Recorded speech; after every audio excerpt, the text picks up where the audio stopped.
Morning. आपको मेरी आवाज आ रही है? मैं अज्यूम कर रहा हूँ साफ साफ। बिल्कुल साफ बहुत साफ। बहुत शुक्रिया हमारे साथ समय निकालने के लिए। सबसे पहले बाजार पे व्यू जान लेते हैं। और कैविएट ये है व्यूअर्स के लिए कि ये शॉर्ट टर्म ट्रेडिंग व्यू नहीं है, ये मीडियम टर्म व्यू है। माहौल बन क्या रहा है? पिछली बार का व्यू आपका मंदी का था। अभी बताइए यहाँ से क्या लग रहा है आपको? बाजार तो अटकता हुआ नजर आ रहा है। पिछली बार देखिए, पूरे मई महीने से हम लगातार ये मेंटेन कर रहे हैं जी।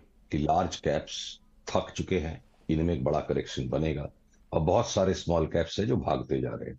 तो मंदी और तेजी दो अलग अलग पॉकेट्स में आ रही है, हम दोनों खेल रहे हैं। आपने तो वो कछुए और खरगोश की कहानी तो हम सबने सुनी होगी कि भारी भरकम जितने भी लार्ज कैप कछुए हैं, ये अपनी चाल पहले ही चल चुके। और इठलाते मटकते स्मॉल कैप्स मिड कैप्स, ये खरगोश अब अंत में दौड़ को पकड़ रहे हैं। और ये जैसे जैसे अब ये मिड कैप्स और स्मॉल कैप्स की भी अब चाल होने को आ रही है, उल्टी दौड़ वापस शुरू होगी। अगर हम चार्ट का सहारा ले सकें, देखिए ये 2 मई को निफ्टी बंद हुआ था 18,213 पर, और आज क्या है? 18,259। घूम रहे हैं हम यहीं पर, घूम रहे हैं यहीं पर गोल गोल। तो इस गोल गोल घुमाव में हमें अभी तक मंदी पकड़ नहीं आई है। तेजी वाले का मंदी वाले का दोनों का स्टॉप लॉस खा रहा है बाजार लार्ज कैप्स में। और उन लार्ज कैप्स में चुनिंदा शेयर जैसे डॉक्टर रेड्डी अचानक ध्वस्त हो गया, या आपके एलएनटी अचानक से आकस्मिक ध्वस्त हो गया, तो एक एक करके लार्ज कैप स्टॉक्स ध्वस्त हो रहे हैं। एक साथ जब वो जाना शुरू होंगे तब इंडेक्स नीचे आएगा। और बैंकों पर जो कि हम बड़े चिंतित हैं, लार्ज बैंक्स पर, क्योंकि इन्होंने सबसे ज्यादा बड़ा आउट परफॉर्मेंस दिया और अब इनकी अंडर परफॉर्मेंस का समय करीब करीब आ चुका है। देखिए बैंक निफ्टी ने आज इस रीसेंट सपोर्ट जोन को भी तोड़ दिया। अब अगला स्तर में 42,580, 42,600 का देख रहा हूं। जब वो टूटेगा तो 42,000, फिर वो टूटेगा तो हम 40,000 भी देखेंगे, 38,000 भी देखेंगे। तो बैंक निफ्टी पर विशेष तौर पर लार्ज कैप स्टॉक्स में भी एसबीआई बढ़िया रिजल्ट आए, स्टॉक नहीं चला। आईसीआईसीआई बैंक जितना भी ठाला था, इसने भी सेल सिग्नल दे दिया। एचडीएफसी बैंक ऑलरेडी सेल में है। तो अब बचते क्या है? इंडसइंड और एक्सिस। एक्सिस बैंक ने भी कल सेल सिग्नल दे दिया। इंडसइंड भी और एयू बैंक 2-4 दिन में वो भी दे देंगे। तो इंडाइसिस पे अब करीब करीब वो वक्त आ चुका कहने का, जो हमारा फेवरेट डायलॉग है अजय जी, आपके साथ हमने कई बार कह के लगाए। वक्त पिक्चर में जो राजकुमार ने कहा, जिन दरख्तों को झुकना नहीं आता वो टूट जाते हैं। तो कल देखिए रात को मैं 1:30 बजे आपकी एक ट्वीट देख रहा था। आप चिंतित है इंटरेस्ट रेट्स बढ़ रहे हैं, आप चिंतित है डॉलर बढ़ रहा है, और साथ में वॉलेटिलिटी इंडेक्स भी बढ़ रहा है यूएसए में। तो इन्वेस्टमेंट के लिए, कंस्ट्रक्टिव माहौल के लिए 3 खर्चे हैं: मुद्रा की कीमत, ब्याज की दरें और वॉलेटिलिटी। अगर ये तीनों एक साथ ऊपर आएंगी तो एक इन्वेस्टर के लिए इस वक्त तो मुझे लगता है कि जून का महीना बहुत सख्त हो सकता है। ये मेरा तो पर्सनल व्यू था तो मैंने ट्वीट किया कि क्योंकि नहीं, बाजार इस बात को मान आपका के नहीं चल पर्सनल रहा व्यू था बिल्कुल कि ये बिल्कुल पॉज सही है। है। लोग पिवट हमें मान के चल हमें रहे थे और बाद में मालूम चला कि ये पॉज है। तो बाजार अभी इस बात के लिए तैयार नहीं है शायद कि 2-4 और हाइक्स आ जाए। तो थोड़ा ये मेरा पर्सनल व्यू हालांकि, लेकिन चार्ट्स पे आपने मुझे कंफर्मेशन दिया इसका। मैं आपसे एक और हिस्से के बारे में बात करना चाहूंगा बाजार के, वो है अदानी ग्रुप स्टॉक्स। नीचे हम्म। से बहुत जोर से भागे, अंडर ओन्ड हो गए थे, नीचे की तरफ शायद ओवर एक्सटेंड हो गए थे। जिन लोगों ने बेट किया उनका पैसा बना। इस समय आपका ठीक है। क्या व्यू बन रहा है? दो डेढ़ डेढ़ दिन से प्रॉफिट टेकिंग दिखाई दे रही है। कौन से स्टॉक्स हैं आपके रेडार पर और क्या करना चाहिए, क्योंकि बाजार की देखिए बहुत अडानी रुचि है उधर। देखिए अडानी इंटरप्राइजेस का स्टॉक महज 3 दिन में 1800 से 2750 पहुंच गया। 50% की चाल 3 दिन में। तो अडानी के स्टॉक्स की रफ्तार करीब करीब ऐसी है कि अडानी के स्टॉक्स के 3 दिन बाकी एफ एंड ओ के स्टॉक्स के 30 से 60 दिन के बराबर होते हैं। तो यहाँ पल में तोला पल में माशा वाला काम है। तो 50% की मूव के बाद भी अगर कोई संतुष्ट नहीं है तो वापस दे दिया काफी कुछ इसने। तो हम अडानी ग्रुप के स्टॉक्स में लार्जर टर्म साइक्लिकल पिक्चर को देखते हुए कि जहां बहुत बड़ा ऊपर का मूव बन सकता है, हम इन स्टॉक्स को बिल्कुल शॉर्ट सेलिंग की लिस्ट के बाहर रखेंगे। इन्हें शॉर्ट करना ही नहीं।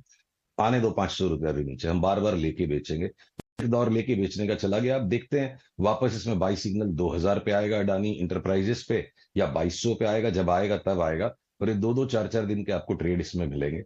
पर जो बी ग्रुप के स्टॉक्स है अडानी ग्रुप में, उसमें से एक पिक हमारी इंडिपेंडेंटली एक बड़ी लॉन्ग टर्म पिक है, जो हम उसे अपनी मल्टी बैगर लिस्ट में जोड़ रहे हैं। ये एनडीटीवी अब अडानी ग्रुप का ही स्टॉक है। एक बार तो हम इसे फिलहाल तकरीबन कम से कम 325 तक देख रहे हैं, और 325 जाने तक, यहां से लेके 325 जाने तक जो पैटर्न मिलेगा, तो हो सकता है हम इसे 500 तक अपग्रेड कर देंगे। और यहां से लेके 500 तक जाने के बाद करीब 470 पकड़ लीजिए, जो पैटर्न मिलेगा उससे हम अपग्रेड कर सकते हैं कि ये स्टॉक 1000-1200 भी चला जाए, तो तब देखेंगे।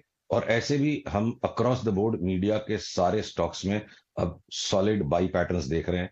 तो अडानी प्लस मीडिया दोनों कॉम्बिनेशन है, और एनडीटीवी की चार्ट बिना किसी समूह के, बिना किसी क्लासिफिकेशन के, अपने आप में रॉक सॉलिड बटन बना के घूम चुकी है। तो ये हमारा वैगर कॉल है, डिस्पाइट द फैक्ट कि हमें निफ्टी, बैंक निफ्टी में मंदी लगती है। ठीक है सुशील सर, मैं एक आम आदमी और मेरी तरह बहुत सारे ऐसे ट्रेडर होंगे जो बिल्कुल कम पैसा लेके मार्केट के अंदर हैं, और उनकी दुविधा ये है कि वो बहुत सारे शेयर्स नहीं ले सकते।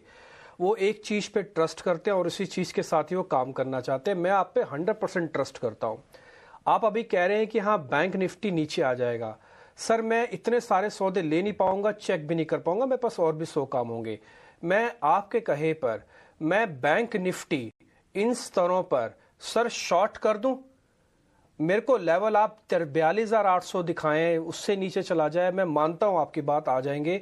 सर मैं यहां पे शॉर्ट कर दूं, और अगर यहां पे शॉर्ट करूं तो मेरा स्टॉप लॉस क्या होना चाहिए? मेरा बहुत ही बेसिक मासूम सा सवाल है कि यहां पे शॉर्ट करूं तो स्टॉप लॉस क्या रखूं और टारगेट कितना आ जाएगा? डिम्पी जी, आपका सवाल बिल्कुल भी मासूम नहीं है, आप बाल की खाल नोच रहे हो।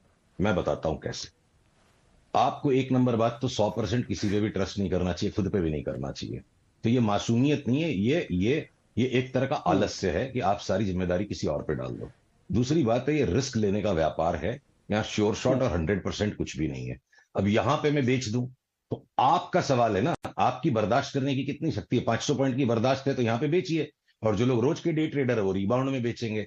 तो आपने 100 रुपए में कुछ लिया और मैंने 100 रुपए में बेचा, आप 2 रुपया नीचे स्टॉप लॉस लेके निकल गए, मैं 2 रुपया ऊपर स्टॉप लॉस लेके निकल गया।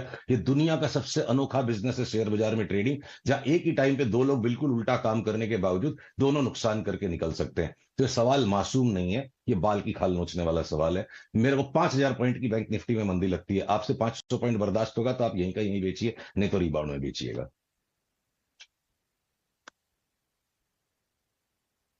मैं थोड़ा अपने आप को बदल देता हूं, मैं अपने सवाल को भी बदल देता हूं और मासूमी से थोड़ा होशियारी वाले सवाल पे आ जाता हूं। फिर आप मेरे को सर ऐसा शेयर बता सकते हैं जिस शेयर के अंदर मैं सौदा लूं और मैं जल्दी जल्दी निकल जाऊं? अब मैंने अपने आप को डिफाइन कर लिया कि मैं लंबा नहीं रखूंगा, मैं अपने आप को छोटे में प्रॉफिट निकाल के निकल जाऊंगा। आप मेरे को फिर वो शेयर का नाम बता दीजिए। डिम्पी जी, आपकी यहां पे वापस एक भूल है, हमारे हमारे बस में नहीं है शेयर बाजार। आप महालक्ष्मी जी के मंदिर अगर पुजारी को फोन करके जाओगे कि आज रात को राजभोग है आरती में, तभी मैं मंदिर आऊंगा, तो लक्ष्मी जी आपसे प्रसन्न नहीं होगी। आपको मंदिर जाना पड़ेगा और जो भी प्रसाद में मिल रहा है वो लेना पड़ेगा। बाजार क्या दे रहा है वो सौदा हमें लेना पड़ेगा। आपकी मर्जी से बाजार नहीं चलेगा, मेरी मर्जी से नहीं चलेगा। तो जब जिस तरह के पैटर्न्स आएंगे मैं उन पर बात करूंगा, मैं आपकी ख्वाहिशें पूरी नहीं कर सकूंगा, क्योंकि बाजार किसी की ख्वाहिश पूरी नहीं करता, हमें बाजार की गुलामी करनी है। सुशील, अभी आपने थोड़ी देर पहले जब बात की शुरुआत की थी आपने कहा था लार्ज कैप थोड़े थकते हुए दिख रहे हैं, लेकिन मिड कैप और स्मॉल कैप में अच्छी तेजी है, तो कुछ ट्रेड्स आप हमें वहां आइडेंटिफाई करा सकते हैं? इतने सारे शेयर्स मैं हर सप्ताह आपको बताता हूं। आज मैंने एक एनडीटीवी बताया, हिंदुस्तान मीडिया वेंचर्स भी लेके रख दीजिए, 6 महीने के लिए डबल ट्रिपल हो जाएगा। तो हर वीक कुछ नई चीजें निकलती है, और लार्ज कैप सब थक नहीं रहे। मैं तो खुला कह रहा हूं कि अब करीब करीब वो वक्त आ चुका है राजकुमार के डायलॉग को याद करने का दोबारा, जिन दरख्तों को झुकना नहीं आता वो टूट जाते हैं। अचानक से निफ्टी बैंक निफ्टी किसी भी दिन बुरी तरह टूट सकती है। अब वो करीब करीब टाइम आ चुका है, क्योंकि लास्ट झटका जो एक अडानी के स्टॉक्स ने दे दिया वो थोड़ा सा पोस्टपोनमेंट आ गया 3-4 दिन का। निफ्टी बैंक निफ्टी की जड़ में अंदर बहुत कमजोरी है। आप एसजीएक्स निफ्टी के रोल ओवर का कॉस्ट देखो, बहुत हाई कॉस्ट पे रोल ओवर वहां हुआ है।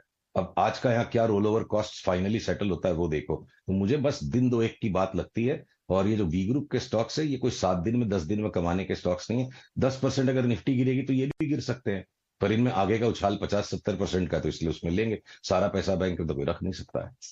तो बहुत सारे स्टॉक्स हैं वो आते रहते हैं, और वीक टू वीक 2-2, 4-4 नए स्टॉक्स ऐड हो रहे हैं लिस्ट में। केडी साहब, ये कमजोरी के साइंस जो है मैंने एक कैपिटल से कुछ स्टॉक से भी देखे इस हफ्ते। हो सकता है मैं गलत हूं, मैं आपसे 2 स्टॉक्स टेस्ट करना चाहूंगा, सीमेंस और कमिंस। कल गाइडेंस ने दी 6% होगा, आज थोड़ा रिबाउंड है। सीमेंस ने भी, ये सब बहुत वैल्यूएशन वाले तेज हो गए थे। खैर मैं उस तरफ नहीं जाऊंगा, फंडामेंटल साइड है, बट इस स्पेस के बारे में मैं आपसे बात करना चाहूंगा, कितना ज्यादा अच्छा साइन दे रहे हैं ये शॉर्ट कैंडिडेट्स की तरह? देखिए, हम सीमेंट्स में फिलहाल बीच में गलत हुए थे। पूरा का पूरा सेक्टर इस पॉइंट पर ये सिग्नल दे रहा था, करीब करीब इस पॉइंट पे, कि सीमेंस, एबीबी और ये जितने भी एमएनसी ग्रेड के इंजीनियरिंग गुड्स के स्टॉक्स हैं, इन सब का फाइनल टॉप आ गया। और एकदम से एक ऐसा स्पाइक बना कि सारी शॉर्ट लोगों की कटवा दी, और उसके बाद इस तरह का कोलैप्स आ गया लार्ज डिलीवरी सेलिंग में। तो यहाँ वायलेंस चल रहा है इस वक्त, वॉलेटिलिटी नहीं है। निवेशक को तो मुझे लगता है कि इस तरह के ये जो चार्ट्स के पैटर्न बन गए, अब यहाँ 5% नहीं देख सकोगे, पर जो मिल रहा है पैसा लेके टेबल से उठ जाना चाहिए। और ट्रेडिंग करने के लिए इस वक्त ये स्टॉक्स बड़ी खतरनाक कैटेगरी में है।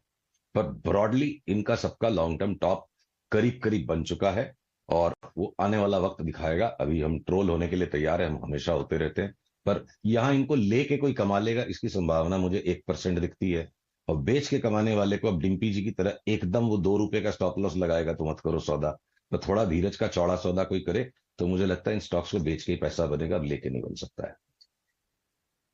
ओके, जाते जाते मैं आपसे एक फार्मा स्पेस से पूछना चाहता हूँ थोड़ा। आज मुझे लालच आ रहा है क्योंकि वो डिफेंसिव स्पेस और उसमें कुछ ऐसे स्टॉक रिबाउंड कर रहे हैं केडीएस साहब की जो बहुत ज्यादा डैमेज हो गए थे। पिरामल फार्मा एक है, लुपिन भी पता नहीं कहां से गिरना शुरू हुआ था। क्या वहां पे थोड़े बाइंग के कैंडिडेट्स दिख रहे हैं आपको या अवॉइड करेंगे आप?